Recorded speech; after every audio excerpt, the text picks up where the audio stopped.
Innal hamdalillah nahmaduhu wa nasta'inu wa nastaghfiruh wa na'udzu billahi min shururi anfusina wa min sayyiati a'malina may yahdihillahu fala mudhillalah wa man yudhlil fala hadiyalah asyhadu an la ilaha illallah wahdahu la syarikalah wa asyhadu anna muhammadan abduhu wa rasuluh. Allahumma sholli ala sayidina Muhammad wa ala alihi wa sahbihi wasallam amma ba'd. Ayuhal hadirun rahimakumullah, ittaqullah haqqa tuqatih wa la tamutunna illa wa antum muslimun. Yang pertama, marilah kita panjatkan puji dan syukur kehadirat Ilahi Robbi. Bersyukur atas segala nikmat yang telah diberikan kepada kita. Mulai dari nikmat iman, nikmat Islam, nikmat syariat kita telah dihidupkan oleh Allah ke dunia ini. Nikmat kita dengan memiliki orang tua yang telah memelihara kita sampai kita dewasa, sampai kita tua, sampai kita bisa berdiri sendiri. Segala macam nikmat sampai hari ini yang paling sering kita rasakan adalah nikmat sehat. Pada saat 2 tahun terakhir kita dirundung dengan namanya virus, maka kesehatan menjadi sesuatu dan salah satu di antaranya adalah kehadiran oksigen yang selama ini biasanya gratis, pada saat-saat tertentu menjadi sangat mahal dan susah dicari. Oleh karena itu, nikmat-nikmat yang telah diberikan Allah kepada kita dari berbagai hal yang sifatnya fisik, yang non-fisik, baik yang bersifat lahir maupun batin, adalah pantas untuk kita syukuri.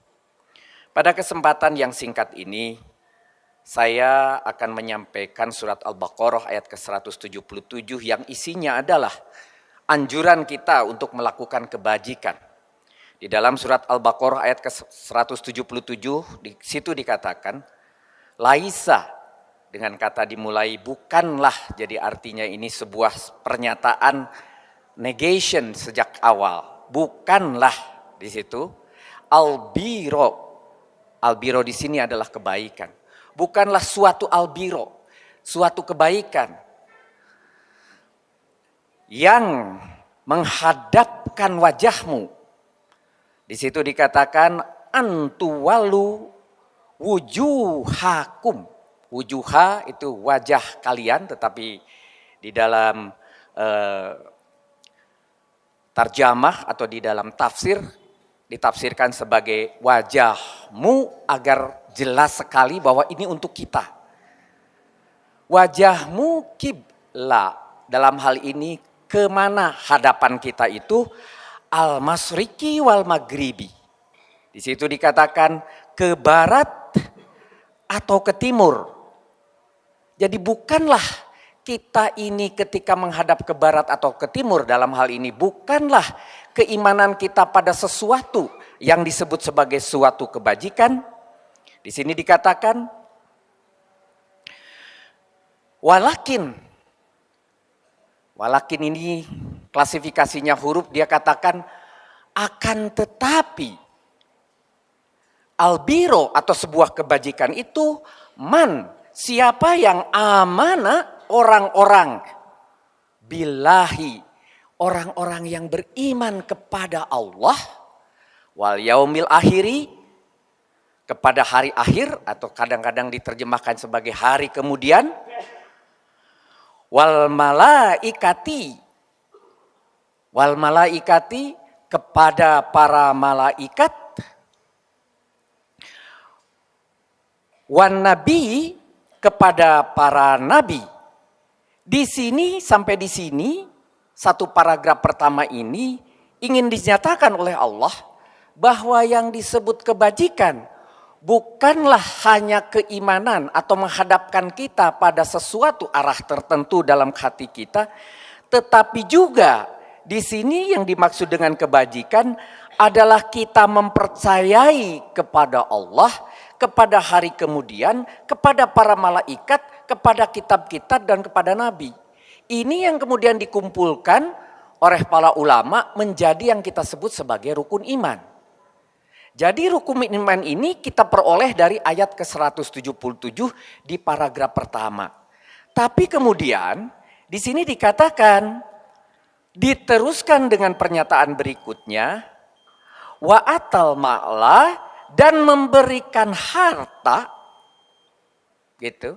dan memberikan. Jadi selain kita melakukan dalam hati kita keimanan, ada sebuah kebajikan yang harus diberikan oleh kita, yaitu wa'atal mala, yaitu memberikan harta. Tetapi harta yang bukan harta biasa, alal hubihi, artinya harta yang bukan sisa, bukan harta yang kita tidak suka, tetapi harta yang baik.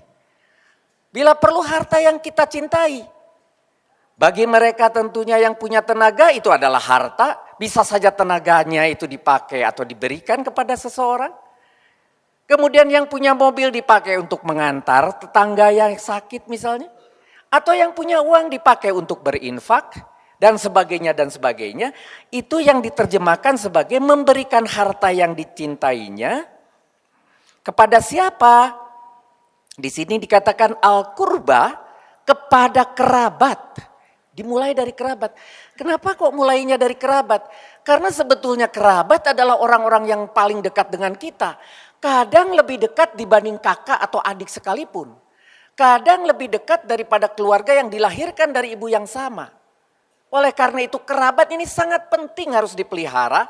Dan kita pun harus memperhatikan apa kekurangan kerabat itu. Dari hal tadi yang sifatnya fisik ataupun non fisik, kita harus perhatikan.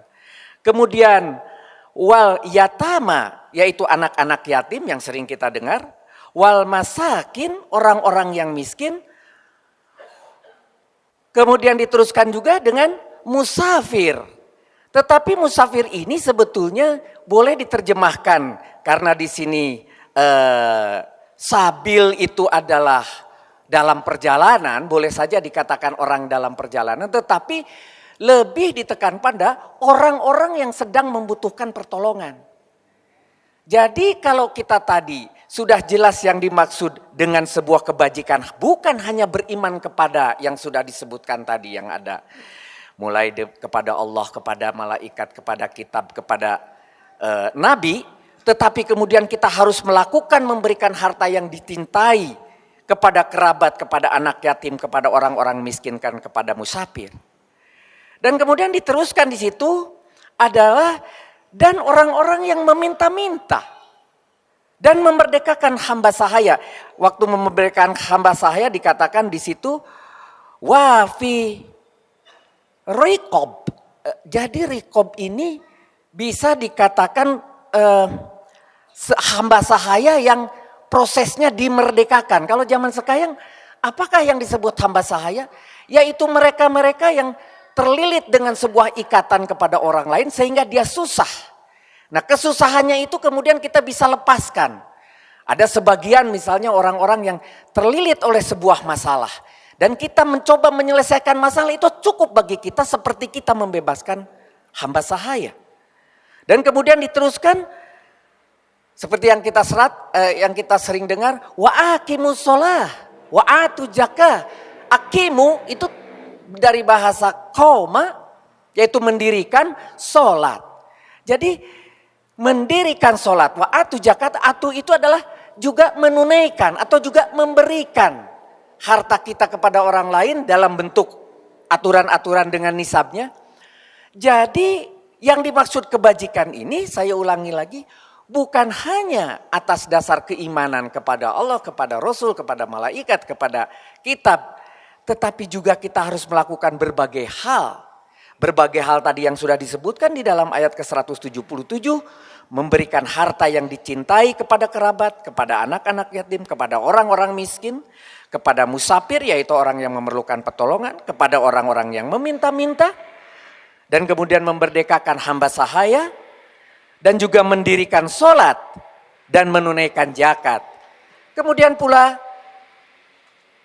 diakhiri dengan pernyataan dan orang-orang yang menepati janjinya apabila dia berjanji. Kalau ini sudah urusannya bukan melakukan sesuatu yang sikapnya memberi, tetapi kepada diri sendiri. Dimulai dengan perkataan di situ wasobirina dan orang-orang yang sabar dalam kesempitan, dalam penderitaan dan dalam peperangan. Ini lari ke diri kita. Ini juga bagian daripada kebajikan. Mereka itulah ulaika ladzina, mereka itulah orang-orang yang sodaku, orang-orang yang benar, atau disebut juga orang-orang yang benar-benar beriman. Wa ulaika, dan mereka itulah humul muttaqun.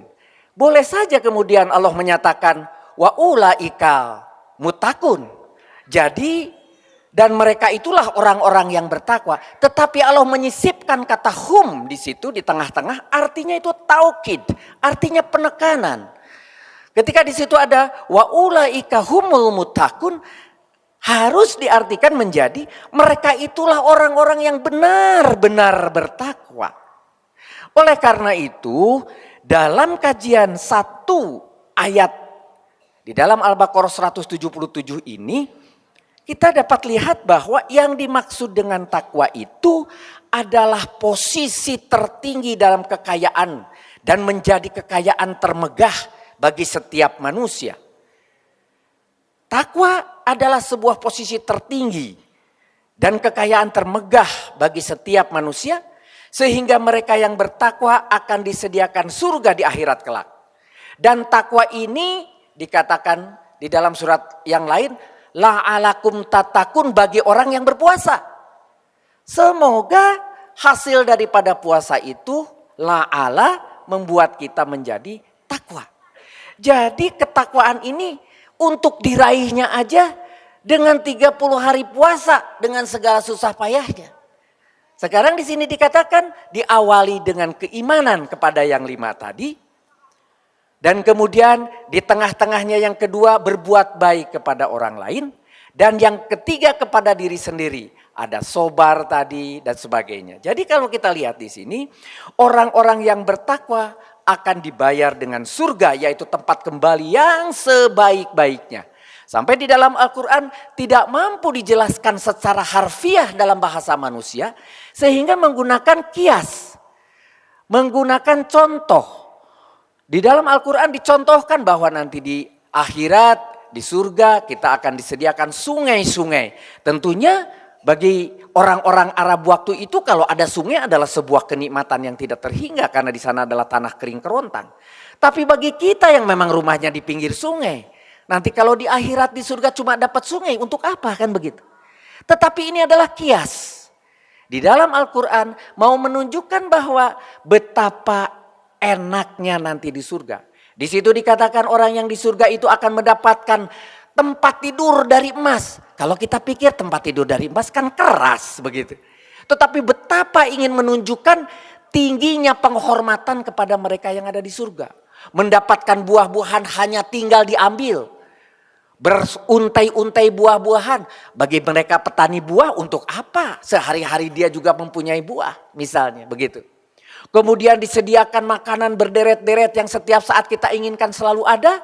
Dan kemudian ditunggui oleh para penggawa-penggawa yang mudah dan gagah atau yang cantik. Itu semua hanya kias bahwa surga adalah balasan bagi mereka yang bertakwa. Jadi saya ulangi, kalau kembali kita mengupas satu ayat saja di Al-Baqarah ayat ke-177. Beriman adalah hanya keberpihakan. Berpihak adalah sebuah keyakinan atas kebenaran yang kita yakini tadi. Adanya Allah, adanya malaikat, adanya Rasul, adanya kitab. Dan ini keberpihakan ini hanya berdasarkan keberpihakan hati. Kalau di dalam ayat ke-177 itu, mereka yang menghadap ke barat atau ke timur bukanlah sebuah kebijakan. Artinya kalau cuma hanya keyakinan yang sifatnya beriman dan keberpihakan itu tidaklah cukup. Harus diteruskan dengan kebajikan. Apa itu kebajikan? Adalah sebuah perbuatan, sebuah hasil kerja, sebuah usaha, sesuatu yang harus diusahakan. Bukan hanya sebuah keberpihakan, bukan hanya sebuah pengakuan, atau hanya pilihan-pilihan mazhab. Tetapi kebajikan itu dapat diukur dan dirasakan oleh orang lain yang menerima perbuatan kebajikan itu. Makin banyak kita memberikan atau melakukan sebuah kebajikan, maka makin banyak Apa yang disampaikan di dalam surat Al-Baqarah ayat ke-177 itu kita penuhi. Ditambah lagi kalau tadi paragraf pertama khusus masalah keimanan, yang kemudian paragraf kedua adalah masalah kebajikan, sedangkan paragraf ketiga kepada diri sendiri. Harus bersabar, melakukan sholat, melakukan zakat dan sebagainya dan sebagainya. Oleh karena itu kalau saya rinci kembali Al-Baqarah ayat 177, orang yang bertakwa yaitu orang yang beriman dan melakukan kebajikan. Di antara kebajikan tadi yang pertama dan sampai yang kelima yaitu beriman kepada Allah, itu klasifikasinya bertakwa itu mulai dari beriman kepada Allah, kemudian beriman kepada terjadinya hari akhir, kepada malaikat, kepada kitab dan kepada nabi. Kemudian diteruskan dengan melakukan kebajikan. Kebajikan yang pertama memberikan harta yang dicintainya kepada kerabat, kepada anak yatim, kepada orang-orang miskin, kepada musafir atau orang yang dalam perjalanan atau orang yang membutuhkan pertolongan, kepada yang meminta-minta, dan kepada atau melakukan memerdekakan hamba sahaya. Sampai di situ itu adalah paragraf kedua agar kita lakukan dengan usaha. Sedangkan paragraf ketiga kepada diri sendiri diingatkan oleh Allah di dalam Al-Baqarah 177 tadi, melaksanakan sholat, menunaikan zakat atau memberikan zakat, menepati janji apabila dia berjanji, bersabar dalam kemelaratan, bersabar dalam penderitaan, bersabar pada masa peperangan. Kalau zaman sekarang peperangan tidak harus perang fisik. Banyak perang sifat-sifat lain yang harus kita juga hadapi di zaman modern ini. Tidak terasa anak-anak muda dengan bermain WA. Di mana bapak-bapak juga memiliki WA grup yang berbagai macam mazhab di situ kumpul. Bisa terjadi peperangan. Bisa terjadi diskusi-diskusi yang panas. Di situ dikatakan kita harus sabar dalam masa peperangan tersebut. Saya akhiri khutbah hari ini dengan menyampaikan bahwa kebajikan seperti yang diuraikan tadi harus diusahakan. Tidak datang dengan sendirinya. Tidak bisa dengan duduk saja di masjid. Tidak dengan hanya melaksanakan ibadah-ibadah ritual. Tidak dengan memperbanyak waktu dihabiskan untuk menambah ibadah sunnah sekalipun. Sehingga habis waktu untuk mengusahakan langkah terutama untuk nomor-nomor paragraf kedua tadi, yaitu kebajikan. Untuk kebajikan perlu usaha, perlu tenaga, perlu waktu yang serius. Dengan usaha yang ekstra sekalipun. Dengan menambah kemampuan untuk meraihnya. Untuk menambahnya dalam kehidupan sehari-hari yang nyata.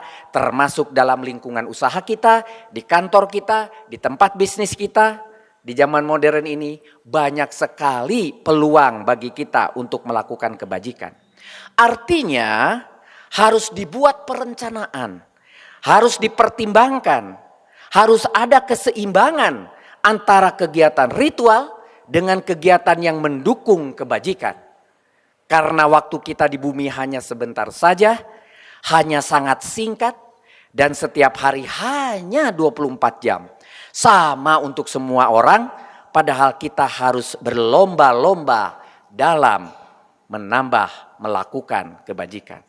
Semoga kita diberi kesadaran dengan sepenuh hati untuk mau memperbanyak dan melakukan kebajikan yang akan membawa kita menjadi manusia yang bertakwa.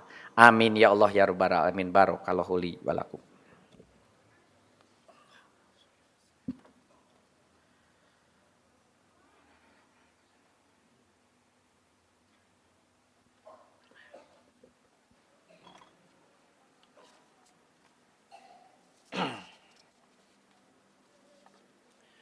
Ayuhal hadirun rahimakumullah, ittaqullaha haqqa tuqatih wa la tamutunna illa wa antum muslimun.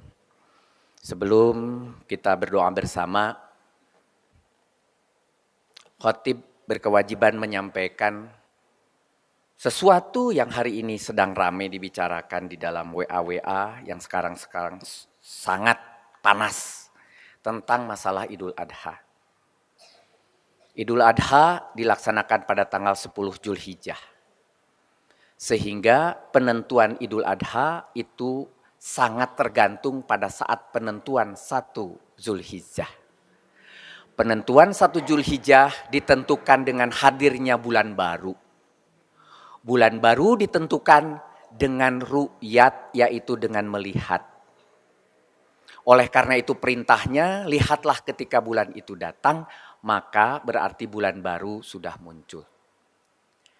Dengan makin modernnya peralatan, dengan makin banyaknya sunnah-sunnah Rasul, ilmu-ilmu kauniyah yang dipelajari manusia, sampai bisa mengukur, membuat formulasi, membuat rumus, menentukan posisi bulan, posisi matahari, posisi Venus, posisi Jupiter.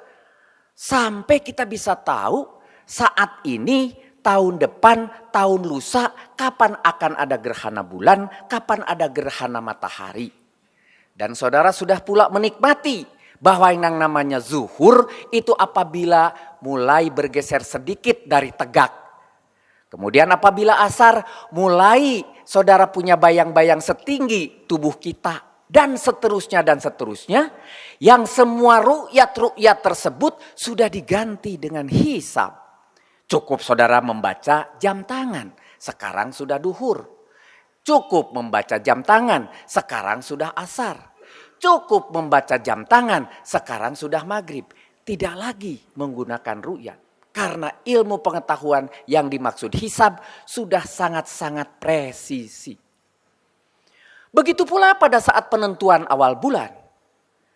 Ahli hisab kemudian bisa menghitung kapan bulan itu mulai muncul. Di dalam ilmu pengetahuan yang namanya bulat dibagi dengan angka 360 derajat, itu namanya bulat. Nah, kalau nongolnya sedikit itu 1 derajat, 2 dikit 2 derajat, 3 dikit 3 derajat, tegak 90 derajat begitu. Maka ketika para ahli hisab sudah menentukan bahwa sekarang sudah muncul itu bulan, baik 0 derajat, 1, 0,2, 0,3, 1, 2, 3 derajat, masuk begitu kalau ahli hisab. Ada sekelompok orang yang menikmati atau sudah sangat mempercayai dengan hisab, sehingga dengan hitungan hisab itu cukuplah dia dan tidak perlu melakukan ru'yat. Namun ada segolongan orang yang masih percaya dan masih kemudian mengikuti hadis yang menyatakan bahwa bulan baru harus dilihat. Yang dimaksud dilihat dengan mata. Tetapi ahli hisab tidak perlu dengan mata, dengan ilmu bisa dilihat. Terjadi sebuah kontradiktif. Maka muncullah namanya ulil amri.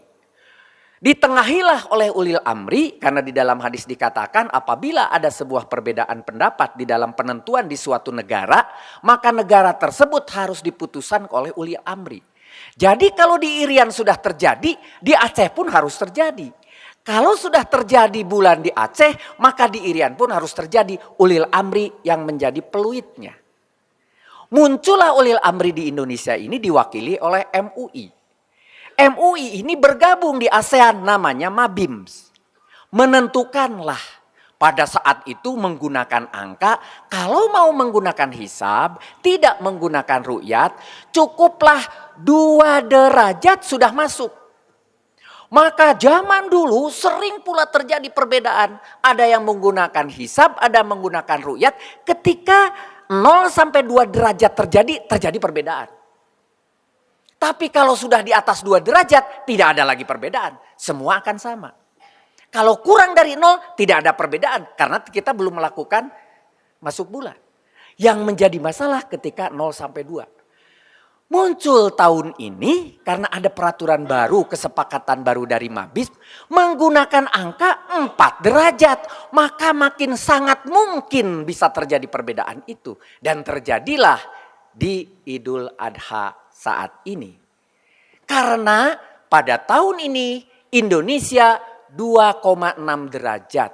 Akibat 2,6 derajat, mereka yang percaya dengan hisab akan kemudian diputuskan hari Sabtu sebagai Idul Adha. Bagi yang menggunakan ru'yat akan diputuskan di hari Minggu. Bagaimana dengan ulil amri? Bagaimana dengan MUI? Bagaimana dengan Mabib? Karena sudah memutuskan 4 derajat saat ini, maka Republik Indonesia dijadikan hari Minggu. Pertanyaannya, mengapa di Australia yang lebih timur dari Indonesia melakukan Sabtu? Kalau ada yang bertanya Mekah, itu tidak masalah. Sejak yang namanya Pakistan sampai Barat, itu pasti sama semua dan pasti sudah melakukan sejak hari Sabtu. Kenapa Pakistan? Karena sejak Pakistan sudah di atas 4 derajat. Sejak Pakistan sampai Barat, sampai Mekah, sampai Eropa, sampai kembali ke Amerika, sampai ke kita lagi. Berurutan kemudian Idul Adha-nya kita jadi terakhir bagi menggunakan yang ilmu ru'yat. Tapi yang hisab, Australia sebagai contoh, MUI-nya Australia menyatakan hari Sabtu karena dia dengan hisab. Jadi oleh karena itu posisi kita bagaimana di Indonesia ini? Kalau kita membandingkan Saudi Arabia jelas lah, kalau Saudi Arabia kan lebih barat, pasti dia akan mendapatkan derajat lebih tinggi dan dia akan lebih duluan. Pakistan saja akan lebih duluan dari kita walaupun lebih barat. Begitu. Tetapi dengan Australia bagaimana membandingkannya?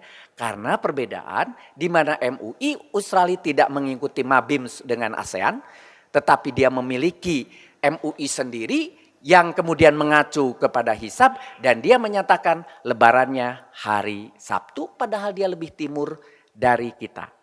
Bagaimana sikap kita sebagai muslim? Saya tidak akan memilihkan kepada saudara. Saudara sendiri yang harus melakukan ijtihad. Apakah saudara kemudian menikmati ijtihadnya dengan hisab, silahkan laksanakan hari Sabtu. Bagi mereka yang mengikuti ru'yat, silahkan hari Minggu. Bagi mereka yang mengikuti ulil amri yang sudah dinyatakan oleh MUI, silahkan ikuti hari Minggu. Jangan sekali-kali saudara menegur orang lain yang berbeda hari dengan kita. Jangan sekali-kali berani kita menceramahi orang tanpa diminta.